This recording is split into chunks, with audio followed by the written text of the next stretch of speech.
Thank you first of all for having me here at this summer school. Actually, I have to make three remarks before I start the lecture at all. First of all, I'm not an expert in reconciliation studies, so this is, I guess, something we have to do more in the discussion part, because I will talk a lot about the domestic and international roots of the current crisis in Ukraine. I will also try to offer some very practical way of a long-term solution, but if you ask me how to solve a civil war, for example, although I think what's going on right now in the Donbass is only partly or can only partly described as a civil war, I'm not an expert on this.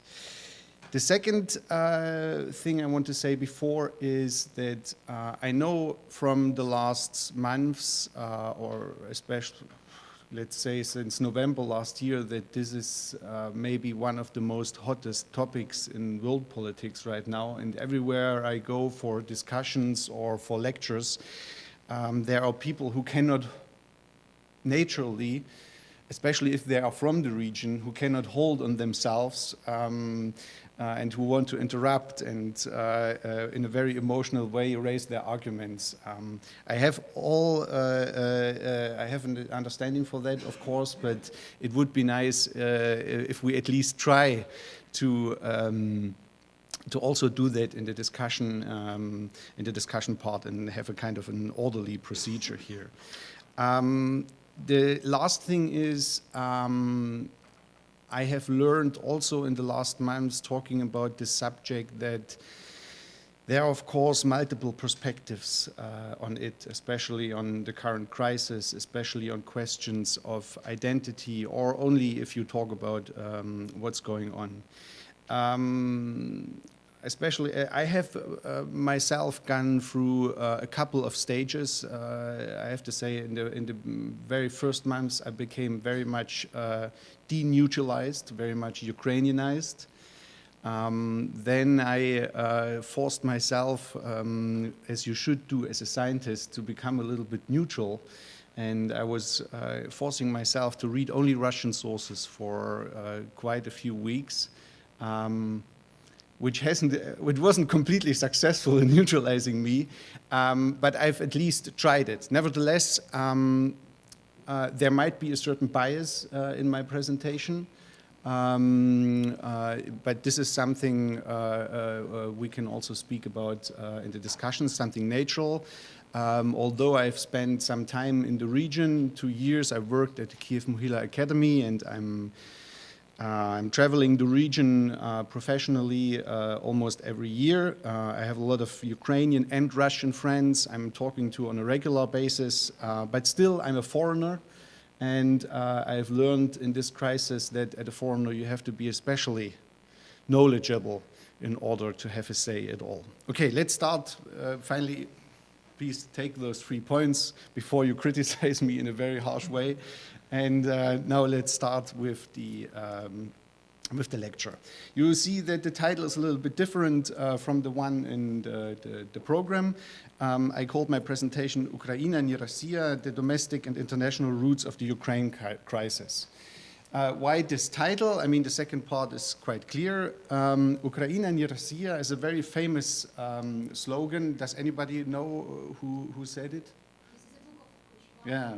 Actually, it's a book of it's the title of a book of the former president of Ukraine, President Kuchma, who led the country from 1994 to 2004. And I still think it is especially, it's a good entry point into a lecture on this topic, because in many ways, Kuchma, you could not blame him for being a very pro-Western guy who needed or for whom it was necessary to kind of delineate himself from Russia, or the other way around.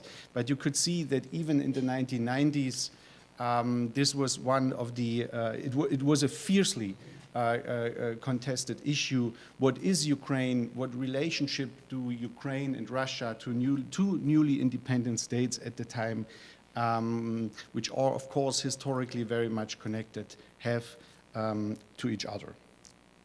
The structure of the presentation. First, I will talk about history and exclusive narratives. Then I will talk about, this comes a little bit from my IR background, international relations background, about three levels. The domestic level, I will try to introduce you a little bit into the different transformation paths the two countries took since 1991. Then the regional level, and the question, where does Ukraine belong to? And where is it seen to belong to by the West, by Russia, and by Ukrainians themselves? I will talk about the international level in the fourth part, where I will ask the question, maybe we get a little bit closer there to the question of reconciliation, how Ukraine can be included in a future European order. I will talk briefly, because I'm also not an expert on this, but I know it's that you will talk about identities a lot here, so I will try to give you my take, so to say, on the identity question. And I will propose at the end some very pragmatic solutions. I guess that's a good time for it today, as the presidents of Russia, Ukraine, and Belarus will today meet in Minsk to discuss a peace plan. Let's start with history and exclusive narratives. You see here two pictures. The first of them is the very famous Golden Gate in Kiev. It's one of the few leftovers of the, actually it had been rebuilt, of course, but at the same place where it was once. It's one of the few leftovers of the Kiev Rus period in Ukrainian, maybe Russian history. Let's discuss it a little bit later. And the other picture is a picture of or a painting of the very famous Ukrainian Getman, the Getman being the name of a leader of the Cossacks, the Ukrainian Cossacks, Zaporizhian Cossacks, Bogdan Khmelnytsky, who led an uprising against the Poles in the 17th century.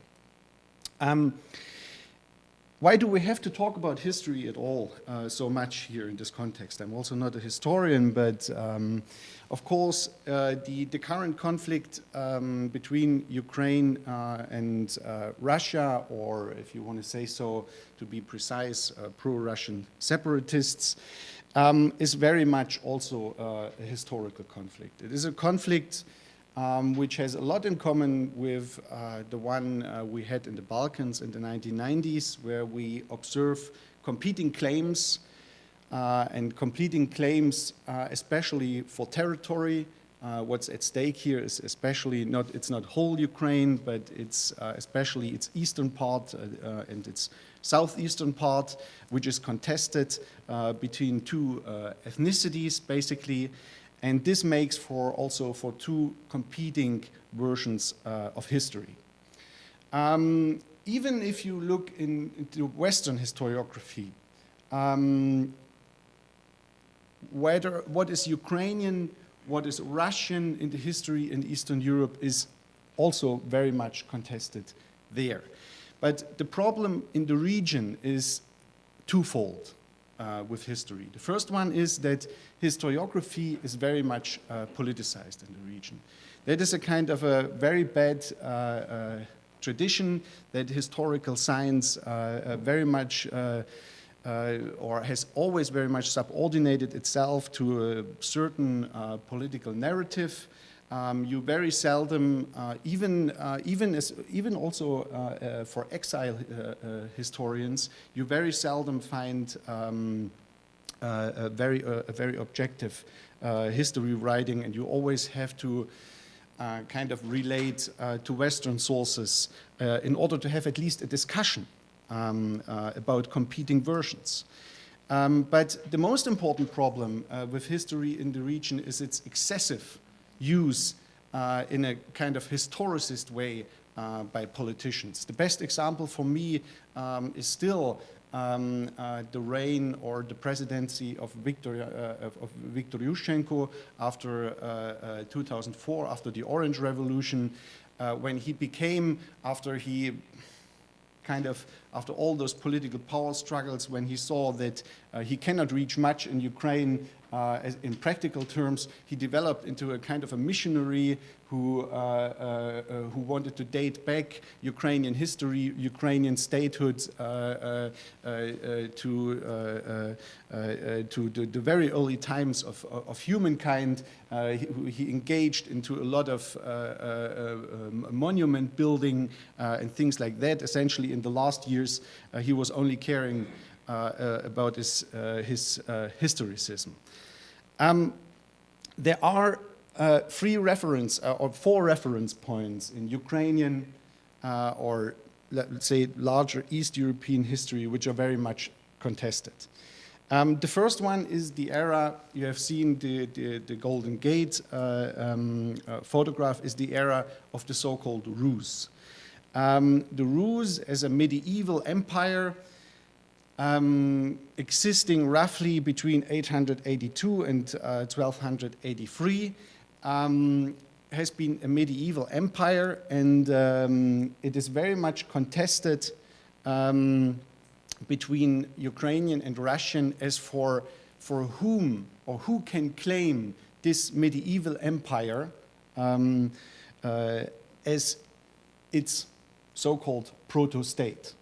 In effect, Ukrainian and Russian history writing diverges a lot on the issue. Basically, the Russians are saying there is a very early thesis by a famous Soviet historian, Pagodin, that most of the inhabitants of Rus fled the Dnieper area in the very early time, and that the power center has been in the northeast, what's now Russia, very early. And of course, the Ukrainians say that if you look at the map, Kiev Rus had always had its center until its dissolution in Kiev. Basically, what we speak about here is an entity which is covering most of modern-day Ukraine. Also, people there, Ukrainian historians say, spoke a kind of a proto-Ukrainian dialect of the old Church Slavonic, so it is basically a Ukrainian state. All that is, of course, only semi-true. Western historiography says that apart from being a Ukrainian state, or it's not been a Ukrainian state indeed, it was a medieval empire consisting of many tribes, not only Slavs, but in its elite, it had also Greeks and Normans. The ethnogenesis of Ukrainians, Belarusians, and Russians had just begun. You cannot speak at this time about those three tribes. Their history began after the dissolution of the Rus, and in many ways you can also not call this very loose empire, which consisted of many different principalities, as a kind of a state. The second main reference point is the so-called Cossack hetmanate of the 17th and early 18th century. Here, the main question is how Ukrainian were the Zaporozhian Cossacks, and was this hetmanate, which was especially, or which was founded after the uprising under Bogdan Khmelnytsky, has it been a real state? In many ways, this is much more a period where you can speak about early Ukrainian statehood. The problem is but that, first of all, it did not, in a very state-like form, consist for more than, I would say, around 60, 70 years. It did not have any international partners. In fact, it was very much It was very much contested by other great powers around, by the Russians, by the Ottoman Empire, and by Poland, Lithuania. Its internal structure was very weak, but of course it is true that it is still called the Golden Age in Ukrainian history, that at this time, heavily influenced, of course, by Orthodox culture, a certain Ukrainianism, a cultural Ukrainianism, a Ukrainian Renaissance at this time developed. Of course, Russians do not take this version. For them, the Zaporozhian Cossacks are just another, so to say, Cossack camp next to the Don Cossacks, who never could really claim a certain territory for themselves, except of this little river area in, near Zaporizhia. From a Russian perspective, the Cossacks are only a group of fighters, a very much tightly controlled rule of fighters who are controlling borders and who fought alongside other great powers.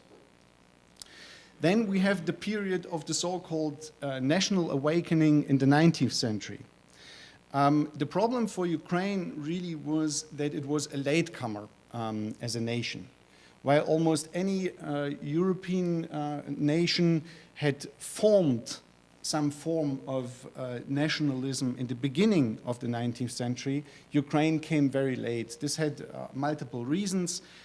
First of all, the reason was that at the time, most territories were under Russian domination in the east. In the west, it was big parts were part of the Habsburg Empire. The problem was that Ukrainian nationalists at the time had no state. On the other hand, they were also fiercely in competition already at this time with the other big questions and movements of the 19th century, especially the social movement. This also influenced the period of the first so-called modern Ukrainian statehoods in the early 20th century. In the early 20th century, in the time of the Russian Civil War and the outgoing First World War, we had in fact the first four modern state formations on Ukrainian territory, which could be really called Ukrainian. The first was the so-called Central Rada. The second one was the Skoropadsky Hetmanate. The third one was the Ukrainian People's Republic. And the fourth one was the West Ukrainian People's Republic.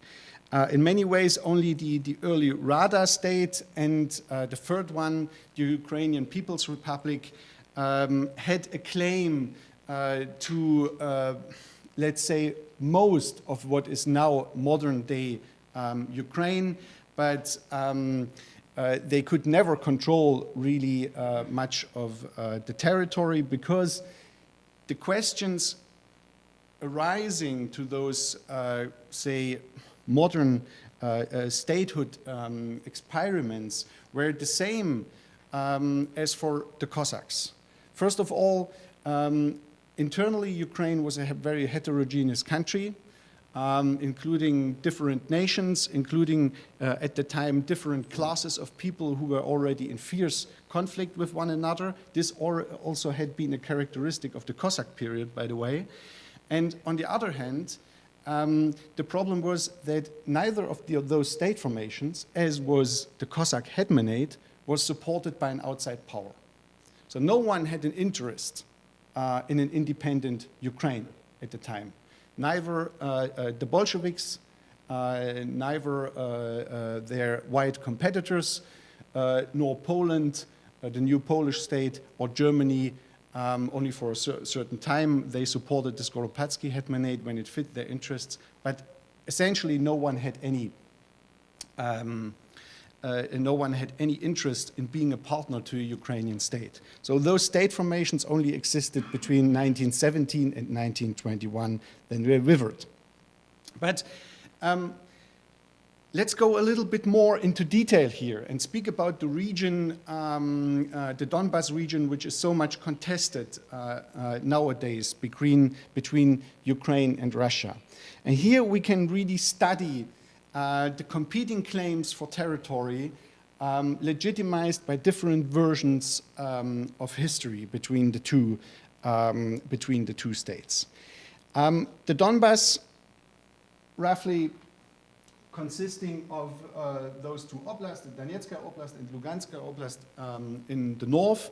You know, I don't know what you know about the military situation today. Of course, the claim of the so-called pro-Russian separatists is to the whole Donbas. They have formed two proto-republics, the Donetsk Republic and the Lugansk Republic, but they are, as of today, only controlling two not connected areas in both regions, but they do control both major cities, Donetsk and Lugansk, at the moment. In Ukrainian historiography, the Donbas was always part of Ukrainian territory, for sure. Ukrainian historians say that what I said before, the Kiev Rus was a kind of Ukrainian proto-state, and it stretched as far as the Upper Volga and the Kuban, so even inside modern-day Russia, which of course says that Ukrainians have been the first in the Donbas.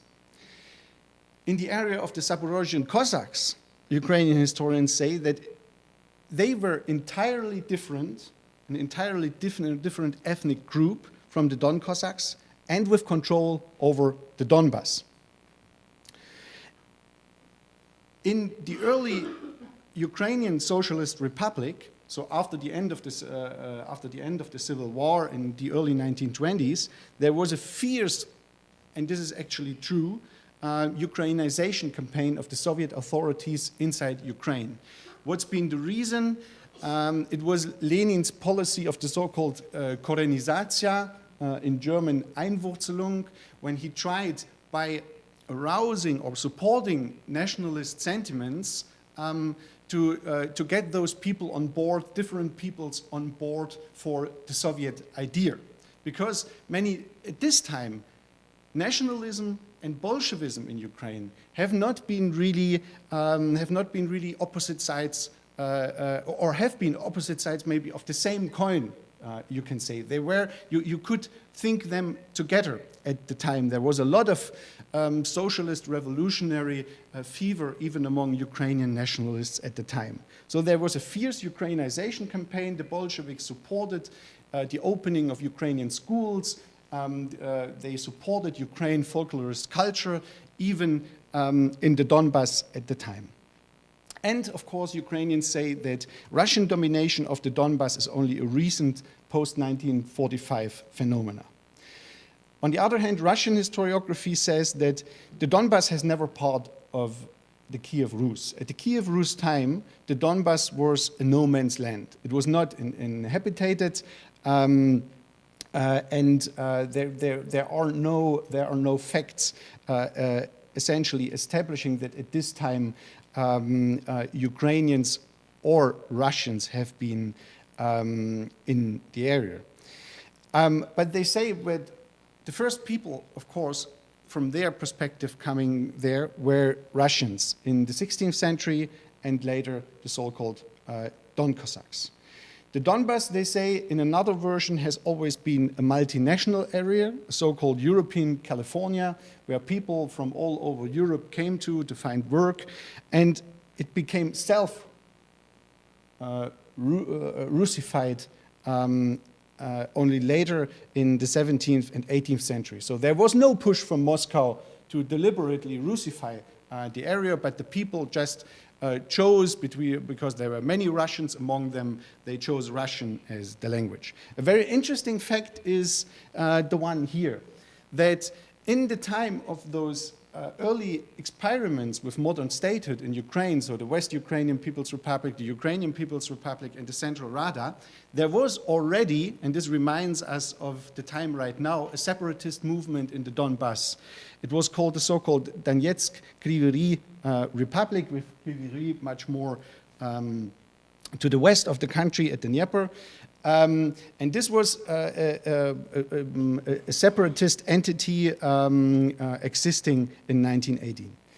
Above all, and this is an argument you can find around the people of the Donbass a lot and at this time, is that they say, of course, there are Ukrainians in the Donbass, but they are not Galicianized. It means there are no nationalists.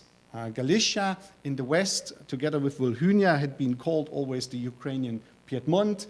It had a large history in the Habsburg Empire. It never really belonged, for very short periods only, was under Russian domination.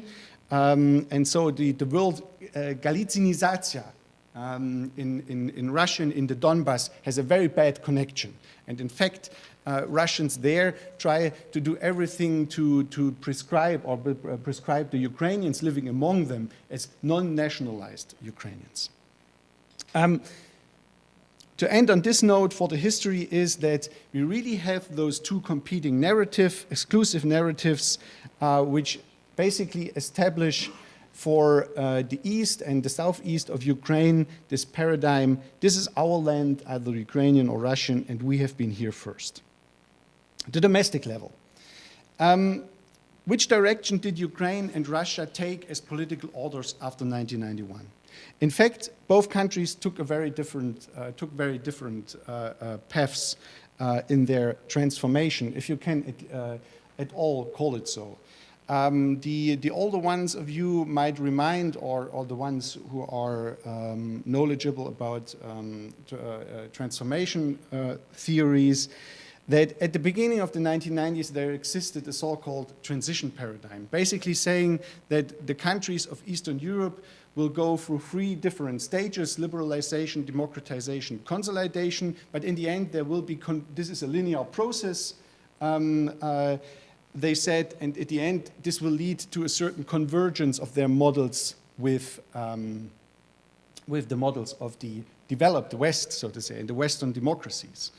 There was the so-called Washington Consensus, which was very much buying this logic of the transition paradigm and which was applying through US-led organizations such as the International Monetary Fund, strict structural reform programs for the new market economies in the East. And all that was basically, or is basically now regarded as a failure if it comes to both Russia and Ukraine, to all the states of the former Soviet Union. There was a big article by the transformation theorist Thomas Carafus, I guess it's from 2004, called "The End of the Transition Paradigm," where he basically backpedals and says that transition is not a linear process, it's a non-linear process. You have to expect rollbacks. And it might be that democratization fails, that it never takes place, or that democracy never consolidates, and the countries develop into a completely different direction, which has in many ways happened in both Ukraine and Russia. Ukraine had a very interesting first period because of two reasons. Something which is not very much reminded right now is that Ukrainian independence had been a very difficult elite compromise between an independence movement largely based in the west and the center of the country, but still marginalized. The Communist Party of Ukraine, which was very orthodox, but which understood that there was a big chance in economic and power terms for them to get away from Moscow via independence, and the miners' movement in the Donbass. They, of course, had for a very long time contradictory interests, but in 1991 all those interests for a very short time overlapped, and they all supported independence. But what followed independence, and this is important to bear in mind, that there was very high support for Ukrainian independence even in the east, especially in the Donbass, because the Donbass had just been told by Moscow a few years before in the 1980s that it would, in relation to the Kuzbass, not the preferred minus area in the Soviet Union any longer. So they feared by staying inside the Soviet Union, by staying with Moscow, that they would be relegated in the next 5 years plan, so to say. Interesting about Ukraine's transformation is that actually what is called by Andreas Witkowski that the first 5 or 6 years have been years without any plan. So Ukraine experienced the same shock as Russia, but without any plan, without any real planned transformation. It was the last state applying a new constitution in 1996 in the region. Until then, basically every institution stayed the same. This very limited, a very limited transformation began in 95, 96, and it led to a certain regional oligarchization under Kuchma, where basically basically any region, Ukraine at the time was very regionalized, which was a characteristic even in Soviet time of Ukraine. But you had 3 different clans of oligarchs basically dominating the country and fighting for power. The Dnipropetrovsk clan, controlled by Kuchma in a loose way, the Kiev clan, and the so-called Donetsk clan. A so-called catch-up democratization was only developing in Ukraine after the Orange Revolution in 2004. So it lasted basically 13 years until something you can call democratization and pluralization of the country happened. Indeed, what we have to say, but is that the Orange Revolution was not a real revolution. It ended with a pact between the old and the new elite, or the opposition and the old regime. And already in 2006, it came to a certain rollback because the former enemy of Yushchenko, of the Orange Revolution, Viktor Yanukovych, who falsified the elections in 2004, his own election for president, came back as prime minister. And in effect, he used the next 4 years until, or he used the years from 2006 on, and especially from 2010, for a rollback, leading the country on an authoritarian path. What was very much helping him at this time was that the Donetsk clan and the oligarchs in the east won out against other oligarchs, the Dnipropetrovsk clan and the Kiev clan. Today, many people say do not even exist any longer as clans. 2014, you all remember it, in February, we speak about the revolution of dignity. This can be much more. I know some people describe it as a coup d'etat, but it can be much more described as a revolution in comparison to the Orange Revolution. I call it a so-called third post-Soviet moment for Ukraine. Although we can still discuss the question if this has been an all-Ukrainian revolution or if it was, again, as many critics say, essentially a West Ukrainian, Central Ukrainian revolution and not an all-Ukrainian one. Russia developed quite differently. First of all, independence has been something completely perceived in another way in Russia. Essentially, independence of Russia from the Soviet Union has been a consequence of a power struggle between Yeltsin and the old Soviet nomenclatura, the Communist Party. The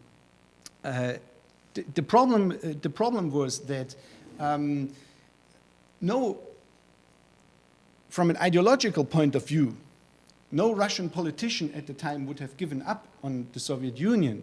But Yeltsin knew that independence of Russia or the dissolution of the Soviet Union would in fact kill his enemies who were in control of only Soviet institutions, whereas he was in control of the Russian presidency. So it was very much a result of a power struggle. And when the Russian flag in 1991 was erected at the Kremlin, Russia was maybe the only country where this return to history was not celebrated that much. Still, there was but a romantic period of Russian so-called democratization or Russian democracy in the early 1990s. The problem was that it was ended very soon, already in 1993 with the constitutional crisis, when President Yeltsin used the military against the parliament, finally dissolving it. And when he said at the first time that Russia, first of all, needs order.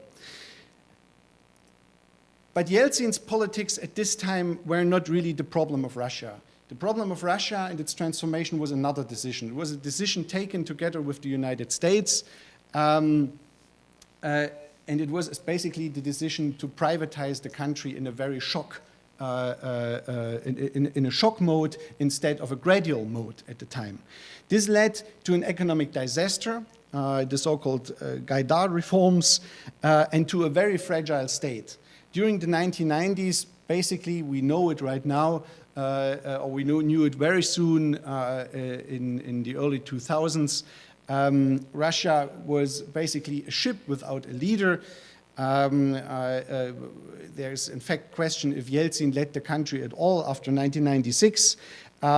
Russia was plagued by oligarchy. I only name or you only have to name the very famous oligarch Boris Berezovsky, who already died in exile. All that ending with the so-called, with the economic crisis in 1998. It is in front of this background, it takes no wonder that Russians after the 1990s were very much in disfavor for democracy, because they connected democracy directly to this economic shock, to the shock privatization and its results. From 2000 on this basis, Vladimir Putin re-established order via a so-called power vertical, and with the oil dividend, oil and gas prices at this time were very favorable to Russia, and with a symbolic re-Sovietization policy. We had a short intermezzo of this very successful state-building period in Russia in, say, from 2008 to 2011. Then President Putin gave over the prime ministership to Sergei Medvedev. And there was, and this tells a lot, I guess, about the thesis that Russians are no Democrats, which you sometimes hear, which was contested a lot in Russia. It caused this unrest we saw at Bolotnaya 2011, so this intermezzo, and this finally Putin coming back and standing again for presidency. But Putin managed in a very fast way to get out of this kind of approaching dilemma for him by finding a new project, which was Eurasian integration. The analysis of the transformation paths tells us the following. Both countries diverged essentially in their transformation paths in the early 2000s. Russia developed its own variant of a new authoritarianism after early liberalization failed. Basically, democratization, constitutions, parties, parliaments, has always been fake democracy, essentially under Vladimir Putin in Russia. In Ukraine, but two revolutionary regime changes in 2004 and 2013-2014 have led to a kind of a non-linear democratization of the country, but without any consolidation yet. This is my analysis, but as far as I see the differences between Ukraine and Russia in their transformation paths and where they are standing right now on the so-called, on the continuum between authoritarianism and democracy, you have to say one thing. The two countries, and this is my thesis, different transformative paths are mostly a consequence of different structural conditions, not mentalities or ideologies of the people. Ukraine simply did not have the centralized state structure, the economic resources, nor the national consensus to build an effective new authoritarianism, like in Russia.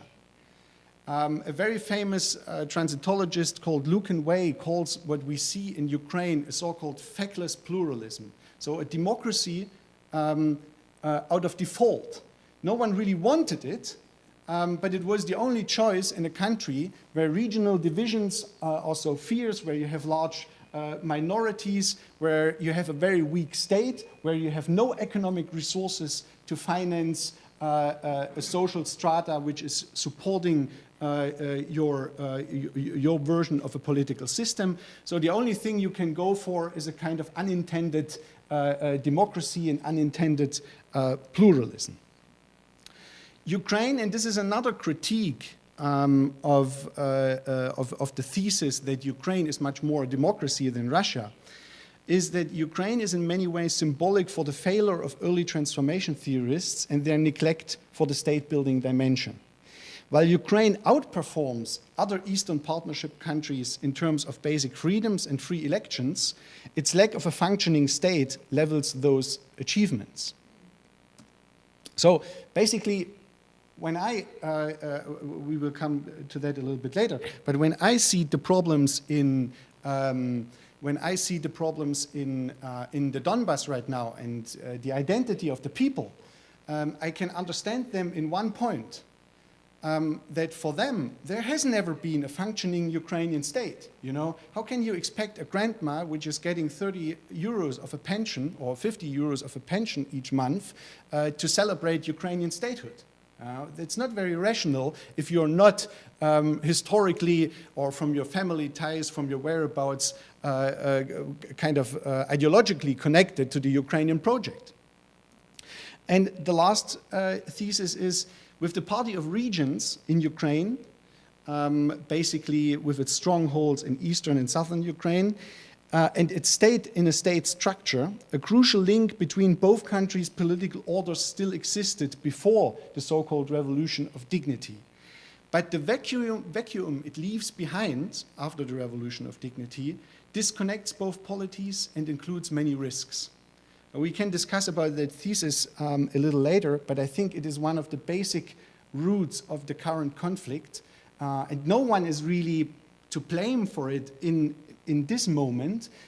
It just happened the way it did, but the problem is that whereas in 2004, after the Orange Revolution, we had a kind of a pact between the opposition with its strongholds in the west and in central Ukraine and the former regime with its stronghold in the east.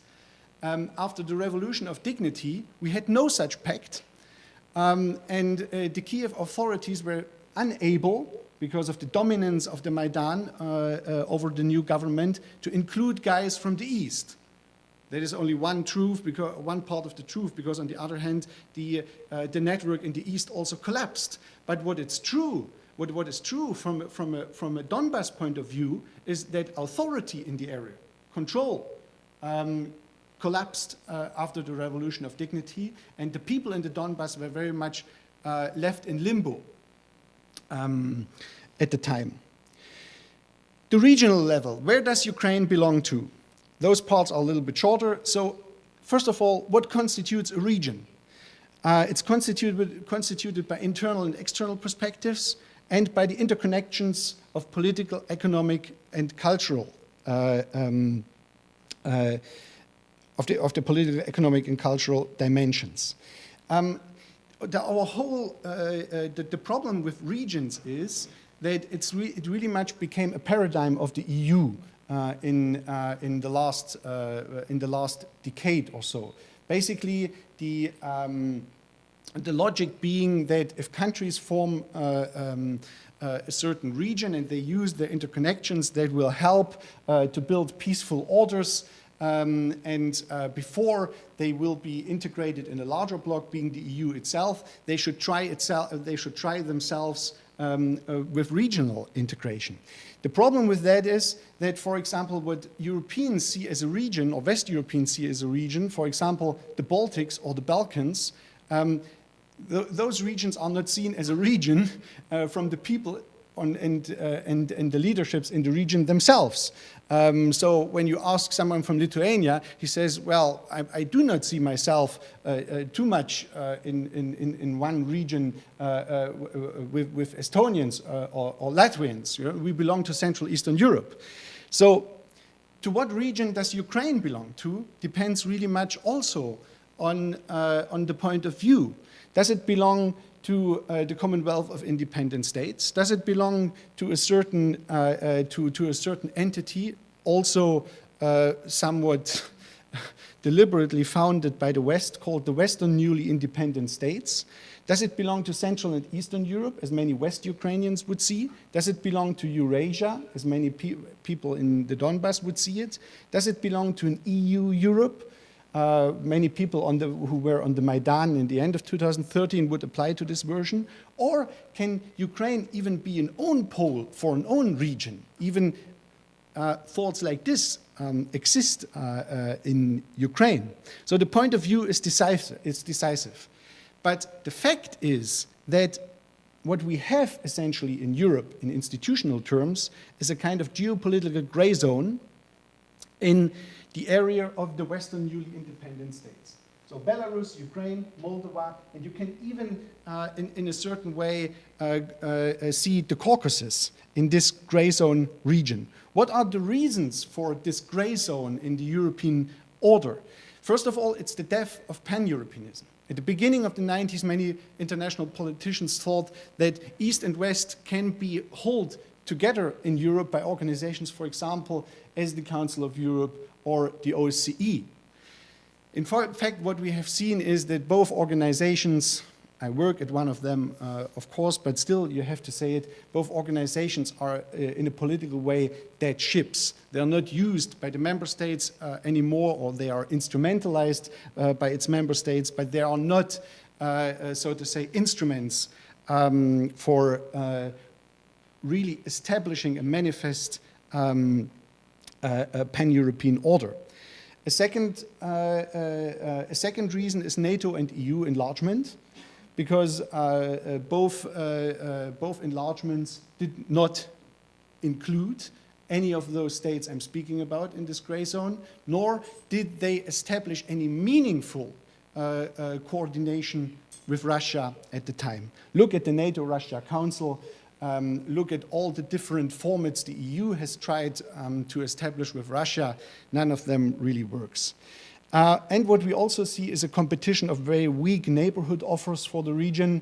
They are just not attractive for them, or they are, as for the Eurasian Union or for the Customs Union, they are too demanding in terms of sovereignty. So the debate is very much about, can Ukraine be a neutral, a bloc-free country, a bridge between East and West, which will neither be fully part of the Western and Eastern designs? This is, for example, how, or what realists, I don't know who studies international relations here, but John Mearsheimer, a very prominent US realist, came up, or always comes up with the thesis that Ukraine has to be a neutral state between East and West, and that it should stay out of NATO, it should stay out of the EU, and this would essentially serve anyone's interest, especially the Russians. I do not share this logic, of course, which I will explain you later. The thesis on the international level is, or my thesis for the international level is, that the Ukraine crisis is an anachronistic crisis and that it does not fit the strategic interests of both the EU and Russia. What we see as far as order on the world scale is concerned from 2001 on is the development of a new multipolarity worldwide and the US and the decline of the United States as a unipolar power. We see increased competition between many centers of power, very much represented by the alliance of the so-called BRIC state, Although, and now we come to the issue, I would not see that Russia is really part, essentially, of the BRIC state. It wants to be part, but it doesn't share many characteristics with other BRIC states. If you look at its economy, which is very much resource dependent, if you look at Russian demographics, none of them brings them together in any way with Brazil, India, or China. In this new world order, Europe as EU Europe is too small to compete. It needs partners, and Russia and Turkey are obvious partners for Europe, from my point of view. And even for Russia, the EU is a much better partner than, for example, China, where Russia is, of course, driven to by the current crisis and by the sanctions coming from the EU. But if you look what's really happening between Russia and China, if there is an overlap of interests or not, the interest with the European Union or between Russia and the European Union are overlapping much more than with the Chinese. So if, from a geopolitical point of view, everything is so clear, what's the problem? The problem is, from my point of view, it's a perceived value divide between both Europe, the EU Europe, and Russia. It is, on the one hand, characterized by a certain democratic dogmatism in the West, in Europe, which just cannot accept that transformation might need longer and that it is much more dependent on local circumstances than on any outside intervention. And it is, on the other hand, Russia, a certain post-imperial revisionism.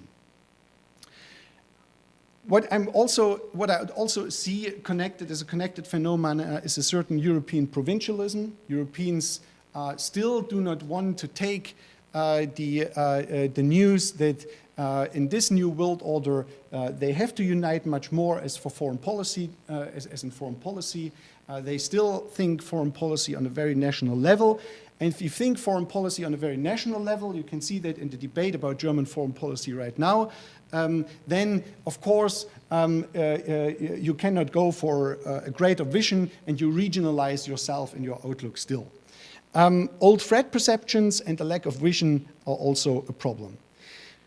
So my thesis is that in the long run, there is no alternative to a new pan-European thinking and new formats, but maybe also this will essentially mean that we will need new elites, and we have to wait for that, and we need an ideological rearmament. In foreign policy, can speak later about that, I would advise a certain form of decoupling between strategic and ideological questions. Only briefly about post-Soviet identities. I'm not an expert on identity, I told you, but I think this is in many ways a crucial question to speak about as for the solution of the conflict. The problem in the current debate, I think you can see in this picture, which is very much, this is one of the most popular maps shown if Ukraine is explained to someone who never visited Ukraine or who does not know what the country is. It's especially saying where are the regions where you have a majority of Ukrainian speakers, so the yellow parts, and where you have a majority of native Russian speakers. And then the whole thing is already explained. The country is split between two ethnic communities, and that is its biggest problem.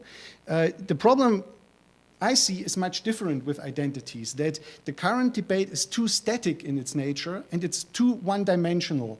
It basically takes identities as fixed, and language, religion, and the region where people live are the most important factors for identity. But what I see is, first of all, a neglect for ethnic entrepreneurship. So politicians who try to influence identities in one region or the other, and of dynamics. And the Donbass is the best example for that. In the Donbass, there had been an ideational vacuum, a vacuum of identity development for the last 20 years or so. But the war right now is a critical juncture. And what we see is, with the very much, with the environment changing very much in the Donbass for the people, They do not have, it's a war environment, there's no security anymore, no personal security. This makes them, in the end, in the final analysis now ask, where will order finally come from? I have pro-Russian separatists on the streets who try to control the city. I have the Ukrainian army fighting those separatists from without. I'm not connected to water. My kids cannot go to school. And my factory is maybe bombed or does not work at all. So where does order come from? And from this point of view, you can understand that identities at those critical juncture can very much change. So someone who was in at least covered allegiance with or in a pragmatic relationship to the Ukrainian state in the Donbass before, he says in this situation, okay, the Ukrainian state does not control this territory, cannot provide security, it cannot provide water or food delivery, and essentially it's never paid pensions and it's never done something for the development of the region. Of course, you can get a little bit more pro-Russian in the time, especially if the rest of your family has fled to Russia, where it finds a job temporarily, and there it is supported by the Russian government. But this also functions the other way around, basically. So we have to see this that identities develop very much dynamically in this very moment, whereas they might not have developed in Ukraine for a long time. And for Ukraine, you also have to see that in weak states, other than in Russia, local identities are much more common. So what you see in the Donbass, for example, is that it's basically in the last 10 years, it's never been very much pro-Ukrainian nor pro-Russian. It has a very strong local identity. But that might be up for change right now. Lessons to learn for both countries. Ukrainians should learn that an identification with Kiev and the Ukrainian state will not develop without a functioning Ukrainian state providing welfare and security. What Russians have to learn about identity formation in the region is that the annexation of Crimea and the support for separatism create an anti-Russian Ukrainian identity with many people in Western and Central Ukraine, and it fuels radical Ukrainian nationalism. So if Russia uses the argument that fascists came to power via a coup in Kiev, they do nothing to change that, if this is at all the truth, by their actions. They essentially, right now, by taking Crimea away, by fueling a separatist conflict in the Donbass, they support radical Ukrainian nationalism, a radicalization of Ukrainians, which maybe lead later to an authoritarian tendency in Kiev again. And, of course, in the long run, the necessity of free media and liberal education in the region, which is, of course, for now, a very unthinkable moment. Solutions, only free. I hold it very basically without any IR theory-informed things here. I think for a long-term solution, free things on free levels or free actor levels are necessary. First of all, Ukraine needs to develop into a functioning state. This is its biggest problem, not democracy, able to guarantee political and economic stability and political representation of all regions. I guess here the Russian argument is really true. This power vacuum in the East, the non-integrative approach of the new Kiev government towards Eastern elites has been the most important problem in the current crisis. On the other hand, Russia needs to constrain its imperial tendencies. It, of course, has as a kind of post-empire, especially as more pressure on the states around will also undermine its hegemonic status in the region. We see that right now, even in Belarus and Kazakhstan, that the national debate, that national sentiments are growing there because of what Russia is doing in Ukraine. Lukashenko and even Nazarbayev have now, in international political terms, much more leverage on Moscow than before. Essentially, this meeting today in Minsk is a representation of that. It's a demonstration of that, of the new leverage those leaders have won during the crisis in regard to Moscow. A change in tactics will also be necessary to re-engage with the West. I see the Russian tactics, the last one being this white convoy sent to the Lugansk region, the symbolism, the hidden tactics, the dirty tactics Russia is using in this war as one of the most important problems, because this is fueling what many people see as a value divide, as a perceived value divide between the East and the West.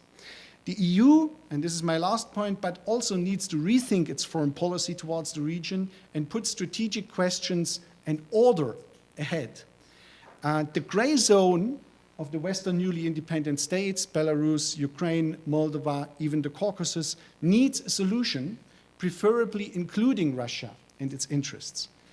On the other hand, I ask myself, what if Russia goes on like now, where Putin is not even in a transparent way telling the West and the Ukrainians about its objectives? We do not know what his objectives are. I mean, I have a certain imagination what his objectives are, but he is not telling us what it is. So if he goes on like this, you know, we will not have the choice to build something together with Russia, to integrate Russia into a solution. It will be simply impossible, because they are not talking, they are not cooperating. There has not been a cooperating gesture apart from some symbolism in the last months on behalf of Russia. So if Russia does not move, the EU should develop, or should be able to develop, also a unilateral strategy on its behalf. Thank you. That's it.